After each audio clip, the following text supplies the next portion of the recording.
All the roads are windy. Welcome to the show, Tanis. I am really excited to talk with you. I know there's going to be some probably weird and magical stuff coming through today, so I'm here for it. How are you doing today? Welcome. I'm great, and I understand that you're in Rochester right now. Yeah, well, I'm in British Columbia, Canada. We still have summer, and so I'm still sleeping under the stars every night. That's awesome. That's a dream. Wow. I know, I'm so lucky because I do this for like 4 months out of the year, and I feel that the night energies and all the stars and constellations give us energy that we don't get during the day. So I do it until it's about 9. And then 9 is what we would say. What would you say? You would say 45, 50, something like Oh, that. 9 degrees Celsius? Yeah. Okay. I'm like 9 o'clock at night. 9 a.m. No. We're in Celsius. You're in Fahrenheit. Yeah. Okay. Cool. I mean, that sounds amazing. Do you just sleep out like in a sleeping bag, or do you have a bed on a porch, or what? I'm like, tell me your method here. Okay, I've got this little fold out pad. So it's not a bed, it's a single pad. It divides into 3 so I can put it away during the day. And I just get a couple of blankets and duvets and a waterproof tarp. And I just go out and I wait until 10 o'clock or something till it's dark. And really, I have to say, my nightlife is so rich, and the energy I get from the stars is so rich that if I wasn't doing it, Natalie, I don't think I would be nearly as healthy, not only physically, but spiritually during the rest of the year. Wow. Okay, we're gonna get into this. We'll put a pin in that. But before that, I want to know, who are your ancestors? What are your lineages? Okay, well, there's physical lineages and then there's spiritual lineages. Oh no, we're gonna be here a while. We may never leave this topic. And so I really want folks to think that way, right? That you don't just think in terms of your mom and your dad and your grandparents, that we have to go way beyond that. So physically, I could say, well, my dad's side is British, my mom's side's Irish. So I have the combination of the head and the heart, the passion and kind of the objectivity. So, and so that's part of that lineage. But as we said before we got on, when I asked you, and what's your lineage, and you said Scandinavian, I also have a lot of Scandinavian blood too. And I'm very drawn to Norway, especially. I love Norway. And I love the ruggedness of Norway. And so that's part of my physical. But when I talk about physical lineage, you've got to look at your tribe. So people may say, well, okay, so is my tribe more like Celtic, or is your tribe more Jewish, or what? Are you Black? But it goes way beyond that kind of thing with tribe. Like right now, people could say, well, I don't identify with those particular things, but I'm trans. So my tribe is I'm trans, they may say. So it's a calling where you feel that is where you belong. That's your belonging. So that's also physical lineage. And then we've also got to look at the country that we're living in. And were we born there? Because if so, we have the lineage of our country. We've got it right in our cells, in our DNA. Are we anchored to the earth? And Indigenous peoples have always known that they've got to honor their land. And I think a lot of the problems that we've got right now in the world is that people are no longer rooted on their land. They move around so much that they don't feel part of a country. They're always a drifter, they're always an immigrant, they're not rooted. So we also have to look at that as the physical lineage. And then ultimately, the largest scope of physical lineage is we've got to look at the collective consciousness of humanity. So that's my physical lineage. And I'm Canadian. If you're talking about land, I'm Canadian. And yet I have tons of relatives in the States.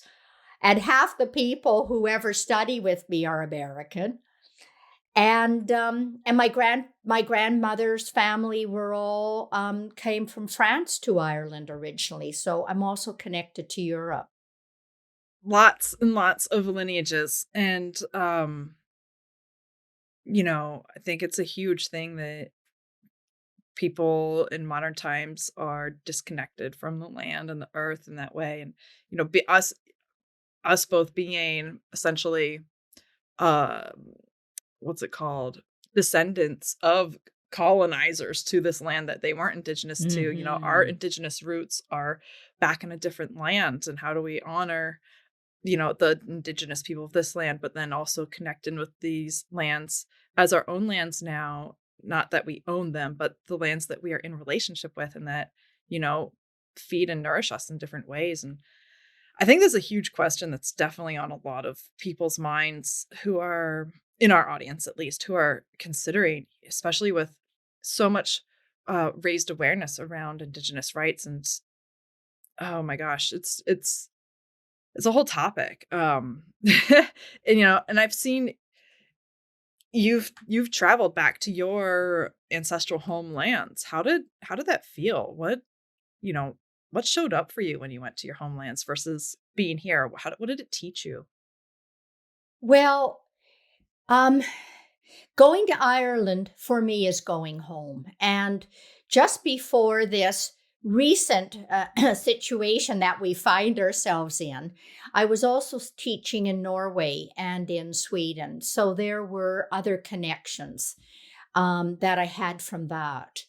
Um, so for me, it nurtures my heart to go to Ireland. And there's something mystical in Ireland. There is an opening into other dimensions there that I do not feel in other places in the world. And so, just like I was speaking about sleeping out under the stars and I'm nurtured, when I go to Ireland, I'm also nurtured and catalyzed in a certain, it's like feeding. You almost feel like you're a vampire that you're that you're feeding off something. But for 20 over 20 years, when I used to take people to sacred sites of the world. So I would take them to Egypt sacred sites or the American Southwest or French sacred sites or India. And so for me, when I'm talking about the land, I mean the earth. And this is why I was drawn to you and what you're doing, because you're doing earth speak. And so this is all my land.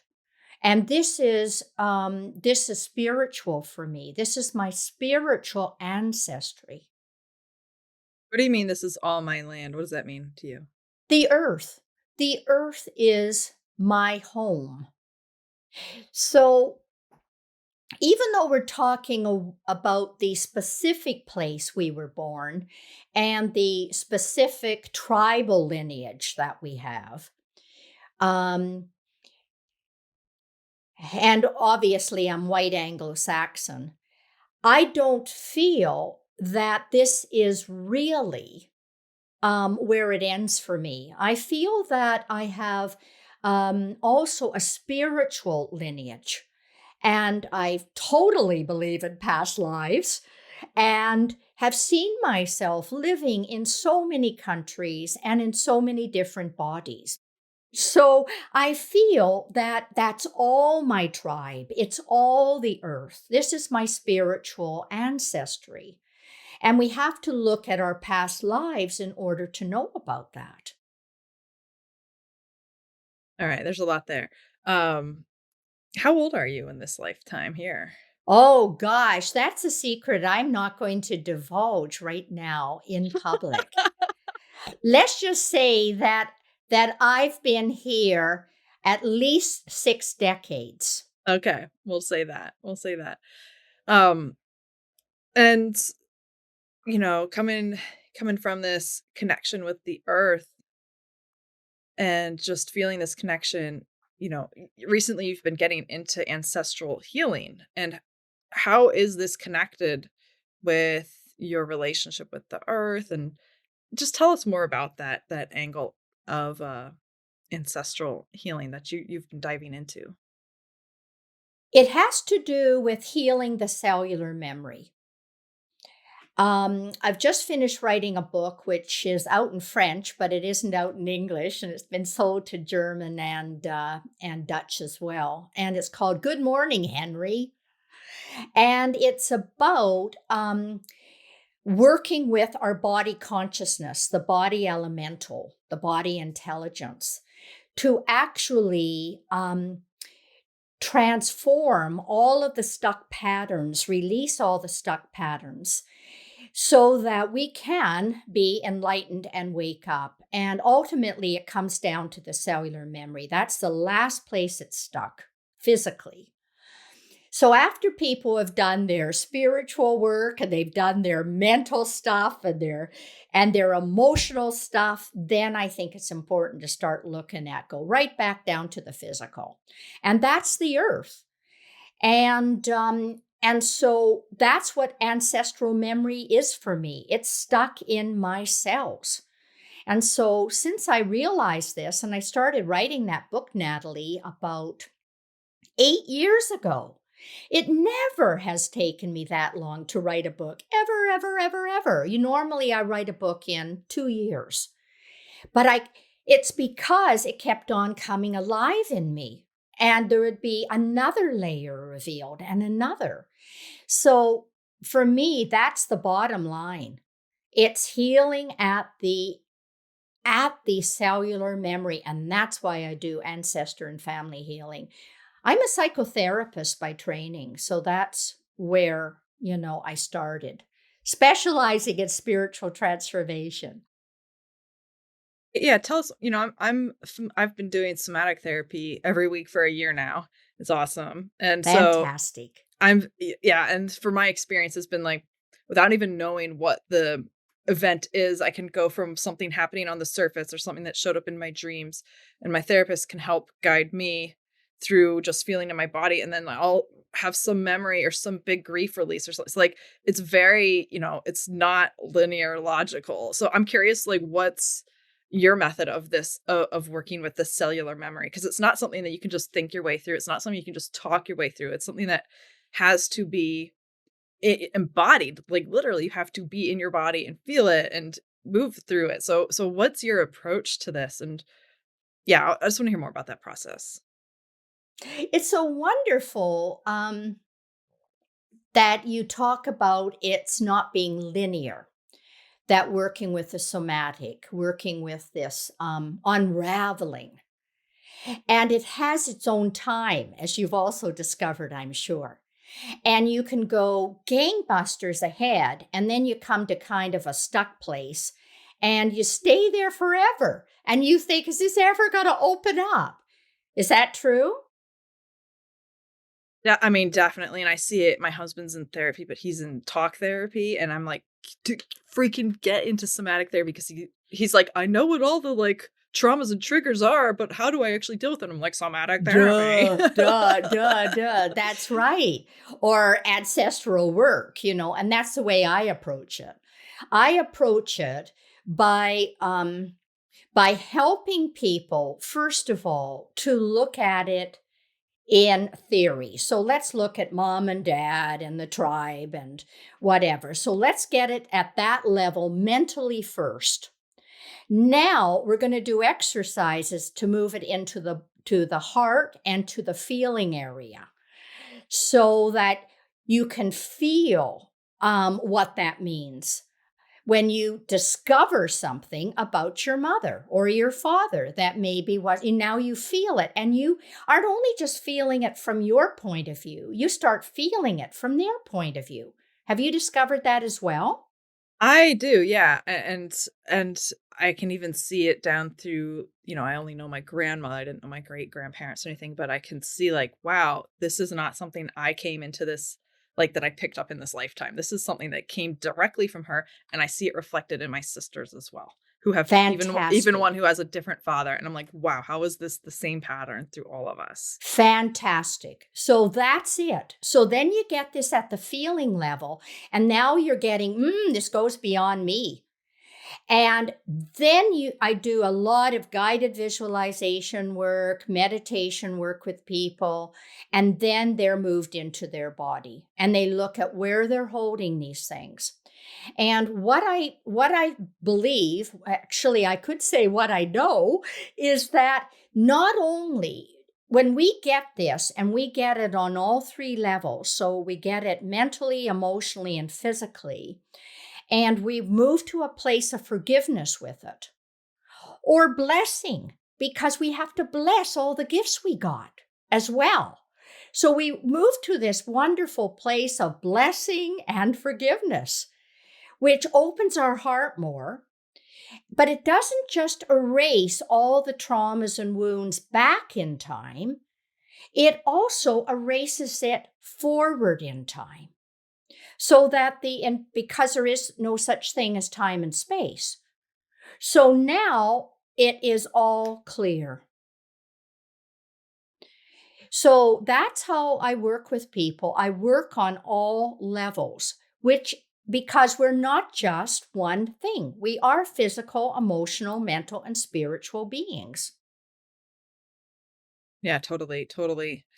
Um, hearing you talk about it, something I've thought a lot about with healing is what keeps these patterns. What I've noticed for myself is what keeps these patterns in, looping essentially is um either total lack of awareness about them, and they just, they're unconscious, or once there's consciousness and awareness about them, there's resistance or judgment to them.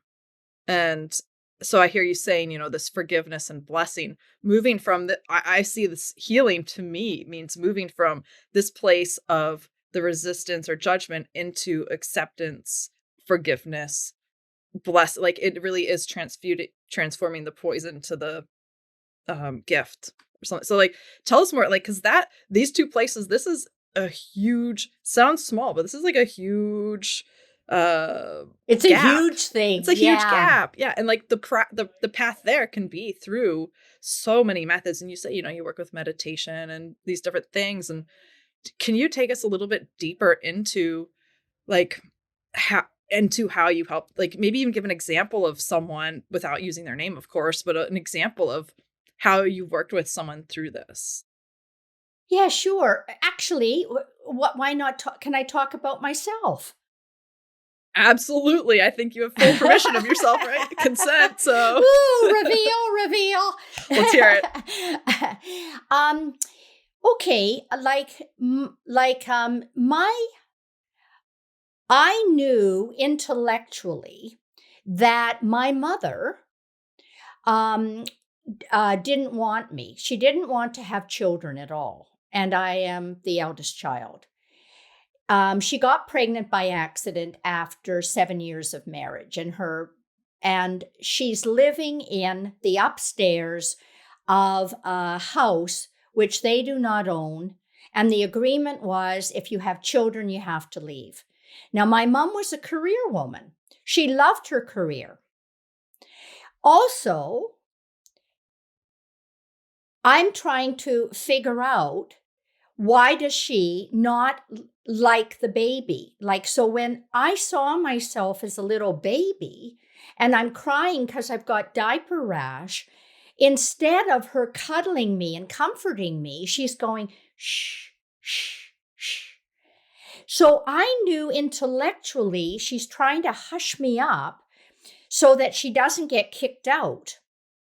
But then when I'm in my 30s, I'm visiting my father's cousin, and all of a sudden he gets out the photograph album and he says, and here's your father with his first wife and son. And I go, what? What? And, and he says, this is your wife, your father's first wife in California when he lived in California, and son, whose name was Bobby. Wow. Wow. And you had no idea. No. Wow. This is like a family secret. And all families have secrets. And then I find out that in those days, he was told when he left that he couldn't have any contact with the boy. So he had no contact and he came back to Canada. So he had this trauma, he had this pain of separation from his child. And he was a very taciturn man that never spoke about emotions. And I was born when he was 46, so he was an older father. And all of a sudden, I got it, not just intellectually, but I started getting it in my heart. My mother is not nurturing me or holding me because not only is she not wanting a child for herself because she likes a career, she's afraid her husband is going to desert her and she's going to be left with this child, kicked out on the street. So it's layers of pain. So I started to get more compassion in doing the ancestor work for their pain. And when I got that, I could forgive the fact that they were both quite remote parents emotionally because they were both traumatized. And when my brother, because he came along and he was an accident too, and I never did meet my stepbrother because never. This was a family secret he carried to his grave. Wait, so is your stepbrother dead or you just have no idea? He probably is dead because he would have been, I don't know how, he would have been quite a bit older because, as I said, they had not had children. Very sad. So there's this idea of the missing child. And a lot of families have these secrets. And they only get a part of it, but they suspect something. So something's off. And so when you start doing your healing work, the pieces start coming together. Have you realized that too, Natalie? Oh, totally. And, in my family in the last few years, my mom's an only child and she, her mom is now passed. She died this year, but she was realizing in the past few years that actually her mother was narcissistic and she had grown up in an abusive household. But she just didn't know because she couldn't see the water because she was swimming in it, and having caretakers who are trained in this and having her own therapist and have her own experiences and having them all triangulate with the same, like reflecting these different things back to her, she was able to put it together and get affirmation from these other trained people who can, she's not just making it up. They're like, no, this is like one of the most severe cases they've ever seen of a narcissist abusive mother. And being able to see this and see my mom realize this and reclaim so much and seeing so many of the same patterns at the same age that I repeated from my mother, and seeing that come down through the line, like there's still stuff for me to unpack. I mean, I'm in therapy every week, so I'm really grateful for that. It's a freaking blessing. Everybody get a therapist. But it's been amazing Or because do the ancestor or do course that we're doing. do something, it doesn't have to be I like therapy, I like magical healing, I like it all. And we recently found out, my grandmother died, she was 97. We only found out just shortly before she died, she revealed that she had been sexually abused as a child and then scapegoated and blamed for it.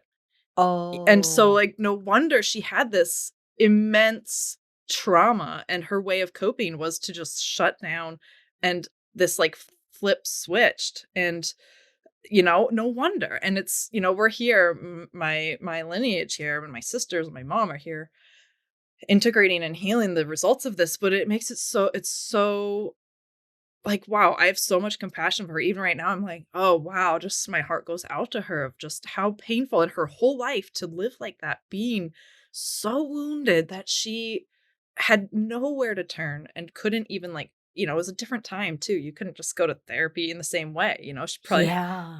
totally different time. She came from a dirt poor family, no running water in Denmark, like just a different story. So it's really wild. This stuff is so real and it's so important. And I'm so grateful that that was revealed so that there's some context to the what we're all carrying and healing now. Yeah, thanks for listening. Oh, how wonderful. How wonderful that you found that out and how it went back at least 3 generations. And who knows, it might even go back longer. Oh yeah.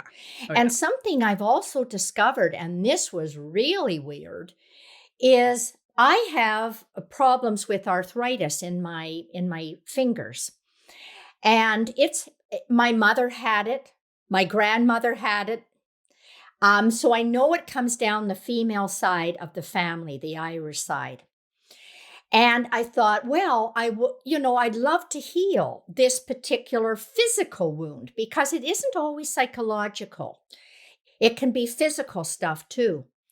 And then I was doing a past life regression on myself to check where does this come from in the family. And bloody hell, didn't I discover that in Ireland 150, 200 years ago, right, when there was the potato famine, I was a man living in this crofter cottage with all of these children, and they were all dying, and I was out in the garden trying to dig up potatoes with my hands, and there was nothing. And it was like I was clawing at the earth, trying to find something, and they were turned like claws. And so that I am the ancestor. Like your own past life. In my own past life, I'm the ancestor that created the physical problem. Amazing. How's your arthritis today? I have a different relationship with it. I still have it, but I don't take any medication. I still dig in the garden with my hands. And I love to dig in the garden with my hands. And yeah, it's a different relationship. It's no longer the curse. It's almost now, oh, you poor sweethearts, oh, the pain this poor man felt, being so impotent and not being his family dying, and he can't feed them. So powerless. Mm-hmm. Yeah. Yeah. How'd you do it? Was that like a hypnotic past life regression or dream work or just journaling or just psychic insight? Like what's just psychic insight. And this is what I do with folks, I believe that this is much easier to do, Natalie, than people imagine. I believe so too. Good. I keep saying to people, you have no idea how easy it is. Like, close your eyes. Like right now, I'll just do something quick for you and somebody else. Okay. So, close your eyes. Okay. Now, think of a rose. Okay, good. See the color of the rose. Don't tell me anything yet. Is it on a long stem or a short stem?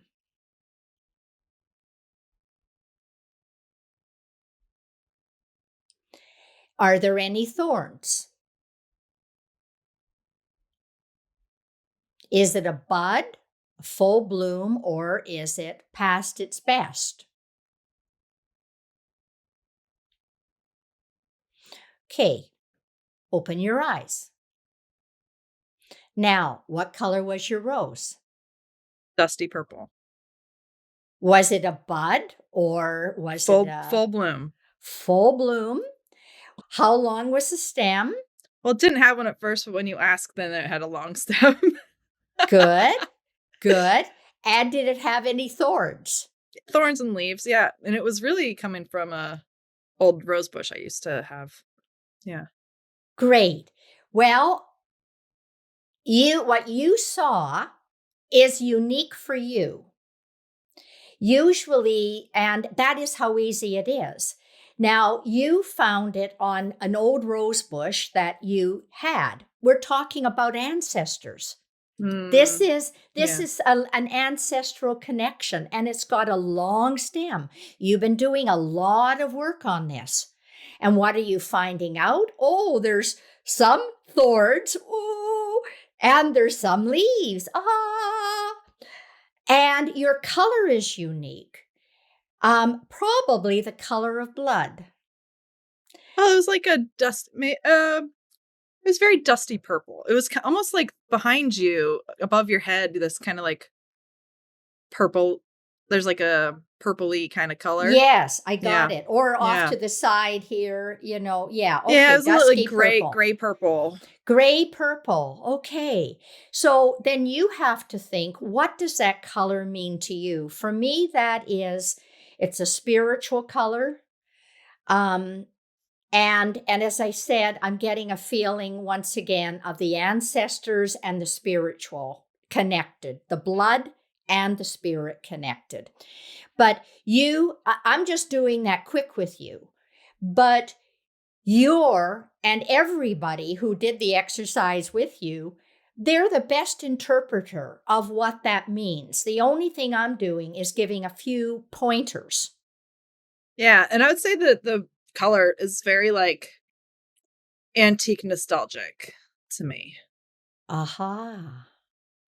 There you go. So once again, it's this ancestor stuff. Antique, nostalgic. Tell us more about this rose. Tell us more about this little exercise. Oh, it's what I'm wanting people to see is it's that easy. I can take people into a past life or into their body, that easy. But it doesn't have to be me doing it. People need to realize that if they'd stop censoring themselves and just go with what spontaneously they get, that they have all the answers. So, like, I could work as a medium, a professional medium, if I wanted to, but my life is dedicated to help people developing this themselves and to believe in themselves. I love that. Taking out the middleman. Take out the middleman and go straight for it. And that it is so much easier if they'd only realize they don't need to second guess themselves.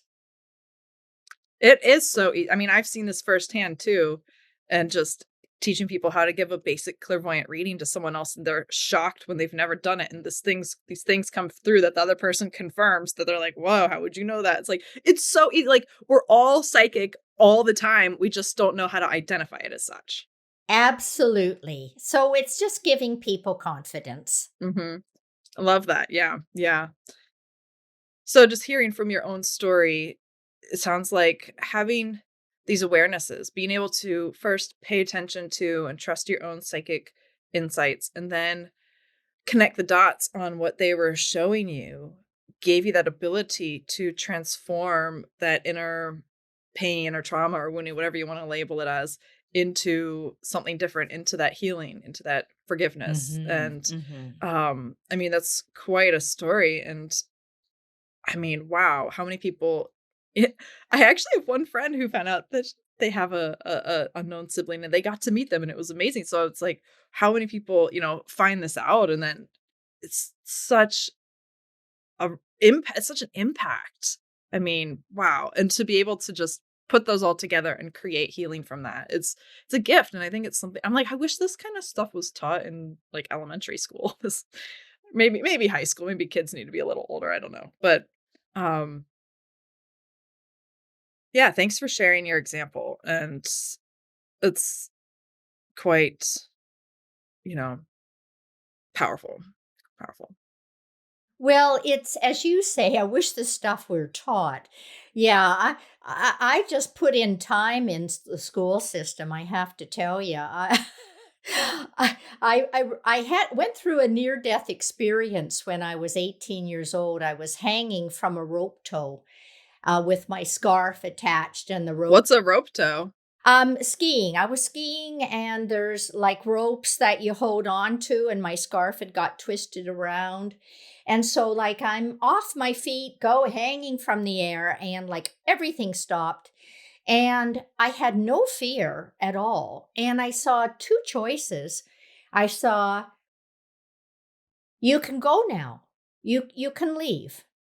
And but this will be the effect on your whole family if you do it. And I saw what devastation that would, emotional devastation that would bring.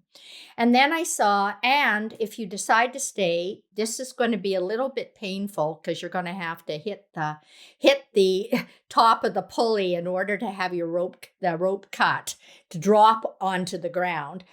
However, you will not be able to do your real work until you're 28 years old because and so I'm 18, so I put in 10 years, so I got like 3 different degrees and I even taught high school for a while, um until I got kicked out for being too radical.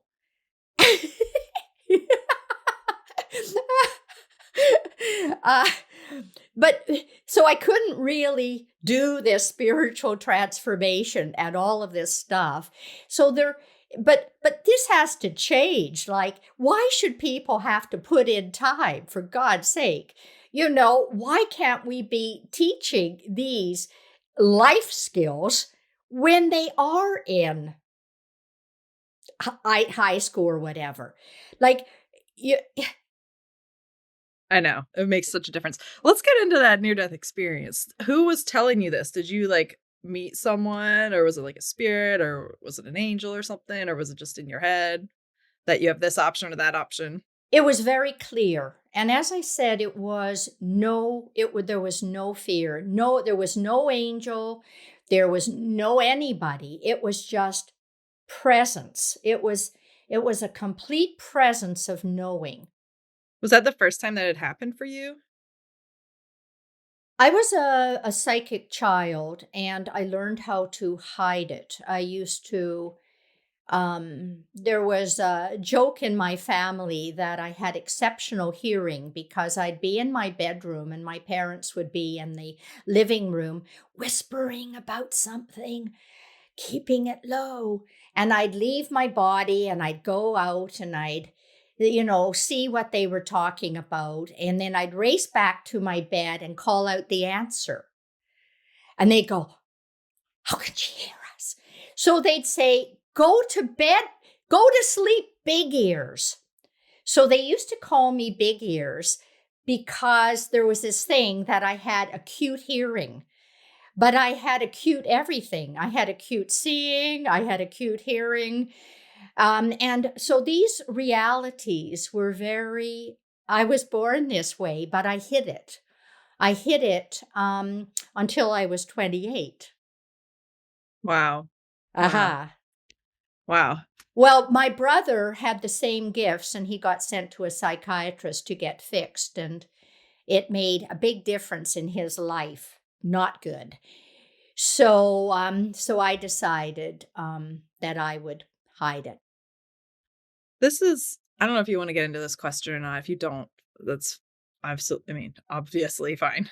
But what was it like being the child of someone who didn't want a child, and what kind of healing, do you have a story around healing through that? Yes, it I realized when I started to do the ancestor work that my mother, her mother, just like you said, the grandmother, um, also had been a career woman, and she had gotten pregnant to a man who was engaged to someone else when she was 32 years old. And luckily, that man had broken off the engagement and married my grandmother. And they had once again gone to the States. So, like on both sides, my mother and my father's side, I've got this gone to the States bit. And there they all of a sudden had a child, but they gave her a false birth date and brought my mother back to Canada, passing her off as an younger child, right, than she actually was with this false birth date. So my mother also got traumatized in the same way as she traumatized me, because her mother was traumatized, and my mother got pregnant with me when she was 32. And these are the other, both by accident, both being career women. So my grandmother was very loving to me. She was a great grandmother, and she was very spiritual. But I imagine to my mother, she had some of these same issues. So I ended up having compassion for both those women. And yeah, and I still do. I still have great compassion for both those women. And I elected not to have children. And in my day and age, it was okay. I didn't have to have children. And yet, and I'll tell you and your audience a secret, I got pregnant when I was 32 Wow. on the birth control pill. Wow. I know. But I was able to spiritually meditate, see the child. It would have been a girl. She told me her name. And I was there, and I could say to her, "You are beautiful. I see you, and what wonderful companions we would be when you became an adult." Just like my mother and I, wonderful relationship. And my grandmother as well, wonderful relationship as an adult, but not as a child. And however, I said to this girl that wanted to come to me, "This is not the life. Go to a friend of mine. My friend Ellie wants to have a girl, wants to have a child. Why don't you go to her?" She agreed. My friend Ellie got pregnant the next month. I never told her this story. I'm telling this out loud for the first time. Wow. And Ellie named the child a variation of the same name. Wow. Did you have a miscarriage or abortion or? Yeah, no, I had a miscarriage. Wow, that's amazing. Because the child agreed. Mm-hmm. That the child agreed to go. So there was no, this is what we have to do. We talk to our bodies. I found in working with this, I've healed so many things in my body, just not my hands. Maybe the next lifetime. It doesn't matter anymore, you see? Yeah, that's amazing. I'm, with the whole Texas abortion law thing happening right now, which is just like devastating sounding. I'm like, maybe we got to go in there and help women learn how to, meditate with the baby so that they can just exit the, like screw you, government. If you want to try to stop us from having babies, then we're just going to go a step deeper, you know? Like, I oh think my that's gosh. true. I think that that's very true. And in talking to our bodies, as we were discussing, and doing this ancestral and family healing, you see, it was all letting go of the family karma. You see, as I came to terms with it, there was no need for me to hang on to that family karma of being pregnant at 32, the third person in my family to be pregnant. It had no hold on me anymore. Yeah, I mean, the pattern was dissolved. It was dissolved. Hmm. Um, I don't want kids, and I'm what, 37? And I'm just like, I love hearing anytime there's someone, an older woman who's like, yeah, I didn't have kids. I'm like, yes. So thanks for sharing and sharing that story as well.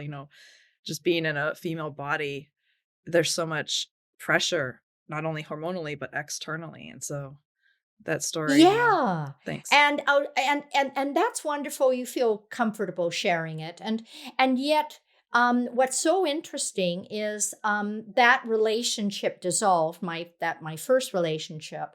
And in my second one, I ended up with 3 stepkids. So spirit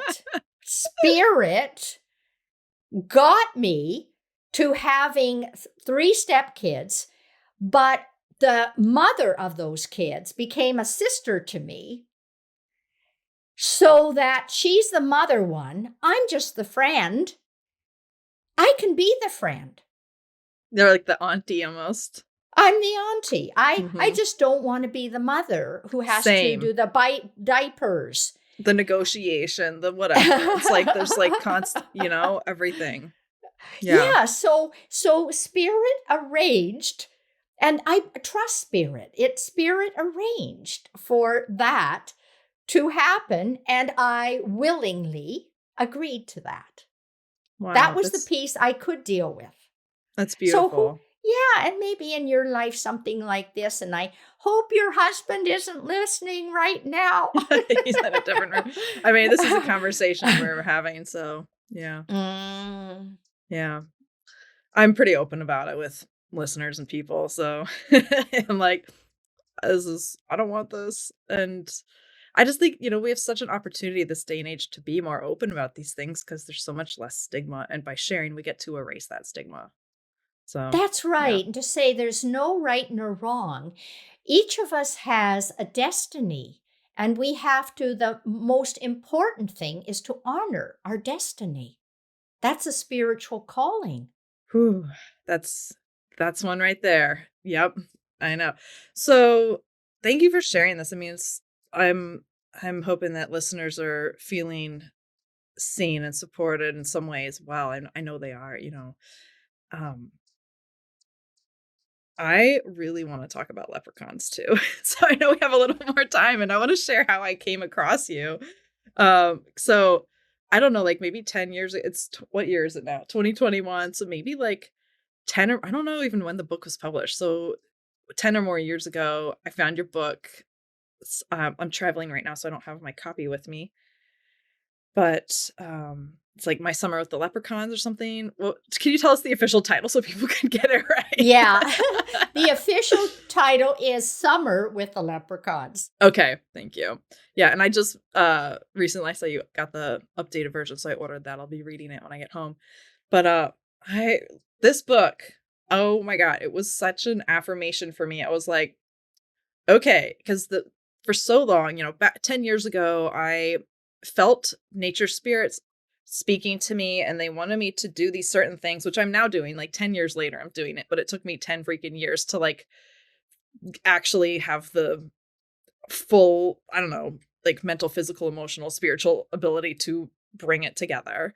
But I could hear the nature spirits wanting me to do these certain things and work with the land and like work with, sharing their energetic essence and messages in a certain way. And it was so weird, but also like through art and all this stuff. So reading your book about it's been a while. I read it, as I said, 10 years ago. So if I get something wrong, please feel free to correct me here. But I remember you went to Ireland and you had no idea this was going to happen. You went to Ireland and you were renting this cottage for a summer and you noticed that you weren't alone in the cottage, that there was some other beings. And when you tuned in, you were like, oh, there's a family of leprechauns living here. And all this stuff started happening. Like you developed a relationship with them and then the land and like you were led in these certain ways. So I don't know. Do you want to give us like a little synopsis kind of that summer? I know it's a huge, everyone should go read the book. Honestly, I love the book. And but yeah, just tell us more about that and like what it was like. Had you really been in contact with little people and nature spirits in that way? Because I know there's like nature spirits and there's little people and there's all this. We don't need to get in the taxonomy of it, but um, was this, I don't remember from the book. So was this your first time like working with little people? Like just, I don't know, tell me that. I've wanted to know this forever. So I'm It's so thrilled. funny. Okay. Okay, the reason I went to Ireland is that relationship that I just have been talking about where I got pregnant. It was ending and I gave up everything. I left the relationship, I left my work so that I could go to Ireland to become enlightened because all the stories talk about if you give up everything, you'll become enlightened. You've heard that. I'm sure Oh, everybody's heard that. totally. And it'll all happen in one summer. You're like, let me plan out my enlightenment. I know. So anyway, I had the house up for sale, left my relationship, left my work, blah. Well, as you know from the book, it didn't happen. Instead, this leprechaun family, of which there was one chief leprechaun who wanted to be the spokesperson called Lloyd. And I just want to say shout out to Lloyd, yo. a shout out, Lloyd, hello. And so, so anyway, he wanted me to tell people all about nature spirits and the earth. And he wanted me, actually, Natalie, to wait for 10 years to write the book. Did you wait 10 years? I did, just like you. You see, just like you said, it took you 10 years to get it together. Wow. Mm-hmm. Well, it took me 10 years to write the book. But meanwhile, I was teaching courses on working with nature spirits, elementals. And in that book, and you may not remember this, but one of the chapters in the book is meeting my body elemental. Oh, I very much remember, and it's very, very much impacted me. Yeah. So meeting my body elemental is what we're talking about right now. It's working with the body consciousness.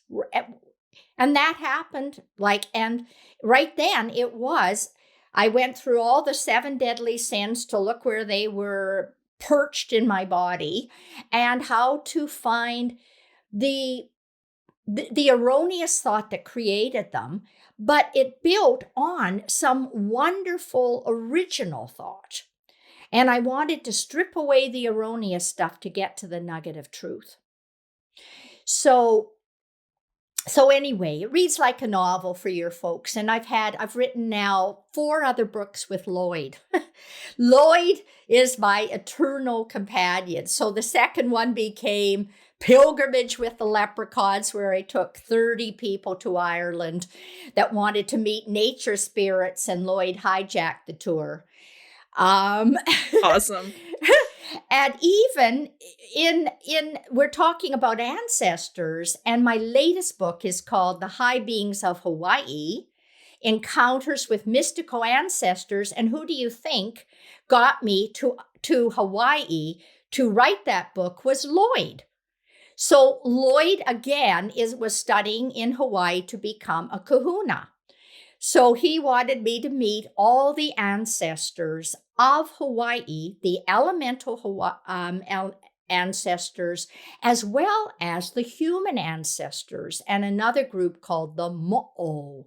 The mo'o are water dragons. And that is the lineage that I come through in Hawaii, because I've had Hawaiian lives, is this mo'o. So this idea of ancestors, as I said, it is not like this. It expands. And a lot of us here on the earth have these hybrid ancestors. And another one of my books is called Hybrid, So You Think You're Human, where people can look at 22 possible kinds of non-human ancestors that you could be derived from, like angelic or dragon or elemental, all the different kinds of elementals, or dolphin. That's cool. I mean, and then, that these different soul pieces kind of come together into a human experience. They do. They do. And some of those ancestors are star beings, and some of them are earth beings. And so this is, this is there's a lot to this whole realm, and it seems to me it's all kind of come together.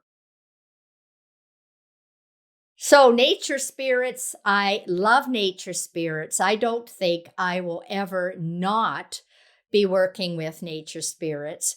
I thought I was going to be working with humans when I became a psychotherapist, but my my life took a turn. That's funny. Yeah, yeah.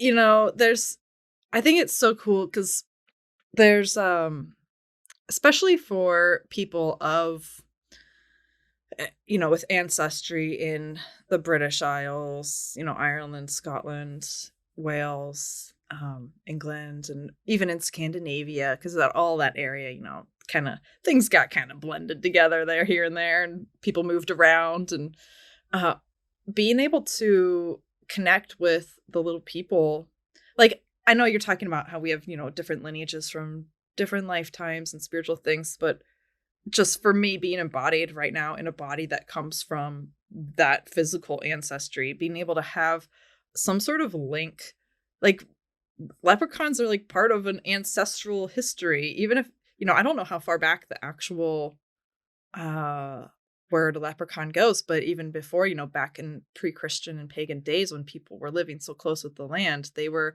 living with these spirits and, in daily and in ritual types of relationships with these spirits. So being able to have this connection is so helpful to somehow connect with that lineage, with that ancestry, and with that land. And I think a lot of Anglo-Saxon people, white people, I don't really actually know exactly what Anglo-Saxon means. I'm just going to call myself out here. But white people from the British Isles and Scandinavia, I'll just say, they don't feel like they have a home or a land necessarily. So I feel like I'm kind of rambling here in circles, but just what I'm trying to say is having our own mystical but very real beings and nature spirits that we can work with from anywhere in the world is very grounding, is very connecting Yes. and helpful and healing. And so I don't know if you have any like invitations or anything to someone who wants to work with the nature spirits as well. I mean, I'm sure they're probably already feeling called to it. If they're listening, they're like, yeah, I'm feeling called. But what would you say to someone who's kind of feeling that pull in their own life? I know this is I'm sorry, it's so rambly, but I'm getting caught up in the like elemental energy and getting swirly, so it's hard to focus. I'm like, woo. Oh yeah. Well, there's so many ways to do that. As you said, people can go and read the book if they want to.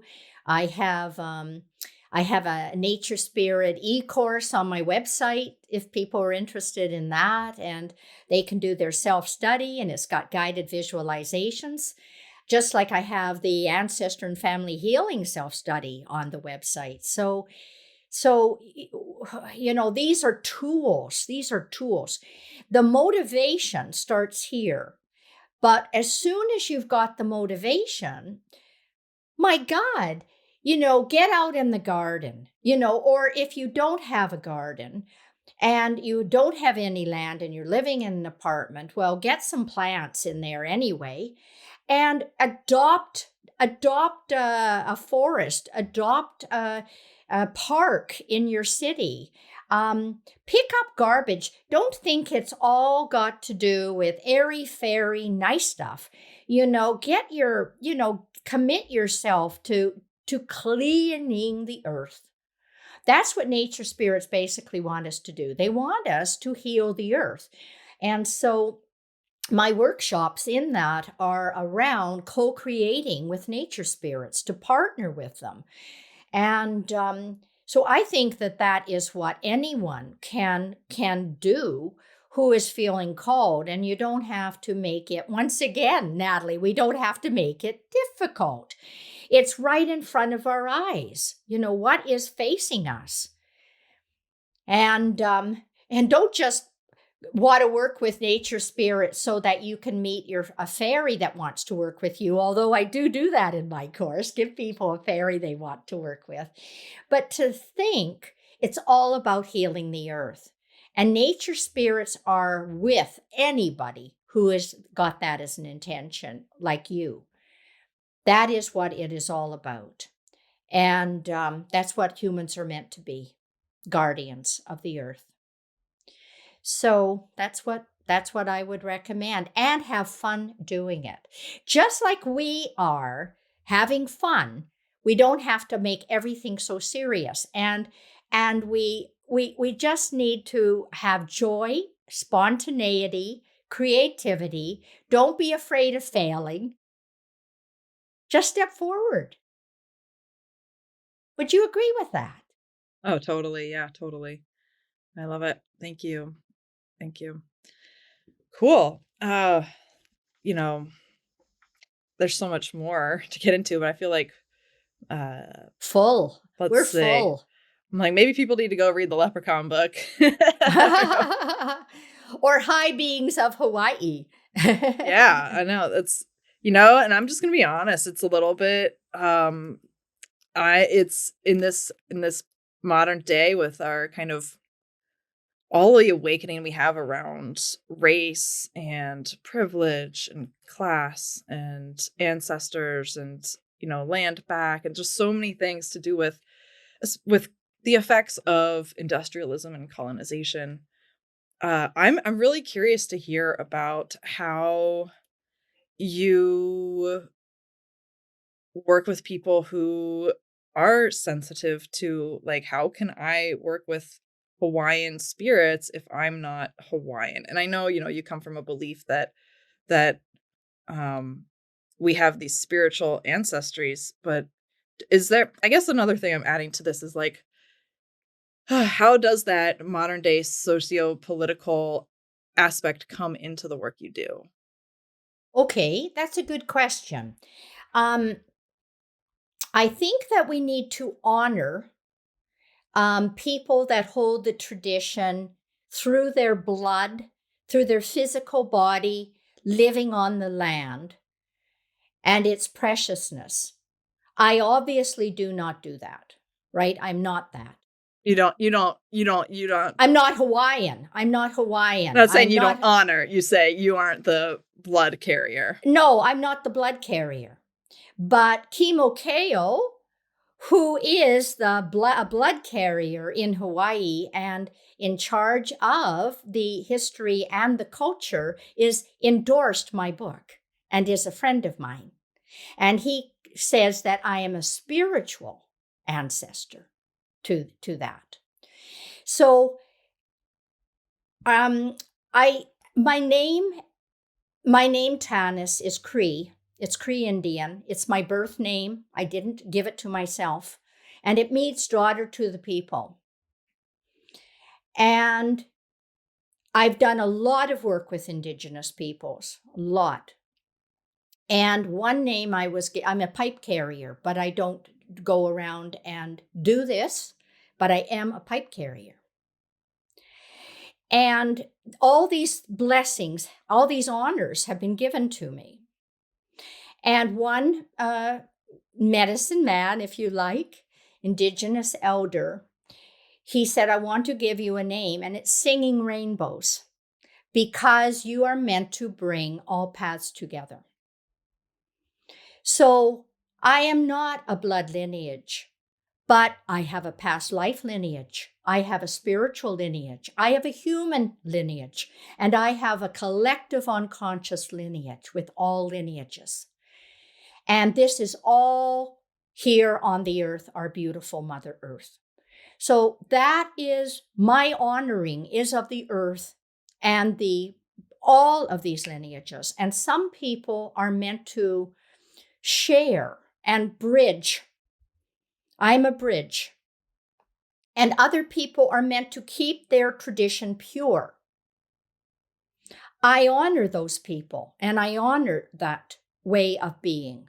That is not my way of being, but I honor it. But we need to know what we are supposed to do. Not, people get, people get so worked up about, oh, I can't do this. I have to wear a mask here and I have to have a needle here and I have to, it's all fear-based. I'm not Indigenous, so I can't say anything that is linked to their tradition. It's all fear-based. And what this does is it creates separation and it makes us all shrink. We shrink when we're in fear. And so we need to, Canadians underestimate themselves. We are overly modest. And this is a country I was born into. Most Canadians, if they want to be famous, they leave Canada. Neil Young, Michael J. Fox, Joni Mitchell, Leonard Cohen, I could go on. Because in Canada, we are overly modest. In America, people have a tendency to be the other way. Oh, I could do it, I could do it, I could do everything. Well, I hope nobody's taking offense. So I think the perfect balance is to put a Canadian and an American together. And then you have this ability to honor what your gifts are, not understate them and not overstate them. Just honor who you are. What do you think of that one? Oh, thanks for sharing. Yeah. And that's funny. That's funny. Put the Canadian American together. I know. I went to Canada last week and I was like, wow, everyone's so kind. I'm not used to that. If someone runs into us and we're lying on the ground, we say, oh, I'm sorry. Sorry. I loved it. I mean, I definitely, I felt a palpable shift in the energy when we crossed the border back to America. And I was like, wow, that was different. It was different. It was cool. Yeah. But obviously my ancestry is both American and Canadian. So how did that happen? During these very peculiar ways. That's how it happened. Mm-hmm. Yeah. Well, thanks for speaking to that. I think, and anyone listening, everyone has their own opinions and approaches and beliefs. And I think it's an important topic to discuss and to have a conversation about and to continue talking about. So thanks for just sharing your approach and your insights. And oh, thank you so much. And thank you for allowing me and welcoming. You're so welcoming. You're so open and it's lovely. I feel so comfortable sharing. Thanks. I must have a little Canadian in me somewhere. Well, with my outspoken part of me, people often think I am American. That's funny. That's funny. Just a fiery redhead. That's it. I'm just a fiery redhead. Cool. So you want to share with people where they can find you and what you got coming up? Yes. Thank you. Thank you. Yes, I'm going to be leading a live online course in, guess what? Ancestor and Family Healing, starting on September the 23rd. And if you're interested, we have a part 1 and a part 2, and you're welcome to just do either. But part 1 is all about what we've been discussing here. And the website is brand new. It's called myspiritualtransformation.com. And if you go on there, then it's yours. It's your spiritual transformation. That's what we're interested in. All about it. All about it. Awesome. And so if people, is that like your whole website or is that just for the course? No, that's my whole website. Okay, So cool. people can see all my books and MP3s and other courses if people are at all interested. But if they want a live one, this is happening, and it's going to be 10 weeks long on Thursdays at 11 o'clock LA time in the morning. Awesome. And at 11 p.m., we're going to just get into some night answers. No, just kidding. No, 11 a.m. Nice. Okay, cool. Beautiful. And it'll be all videoed, all recorded, so people can see it anytime they want. And there's lots of exercises and lots of humor. Awesome. Awesome. Well, that of course is all in the show notes, as you all know. And thanks so much for being on the show, Tanis. Thank you so much for having me. It has been a real privilege. Thank you. I wish you well in everything you're doing, Natalie. Same to you. Thank you. All the roads are windy. Listen to over 200 free EarthSpeak podcast episodes on your favorite podcast app and visit earthspeak.love to learn about our collective community and workshops.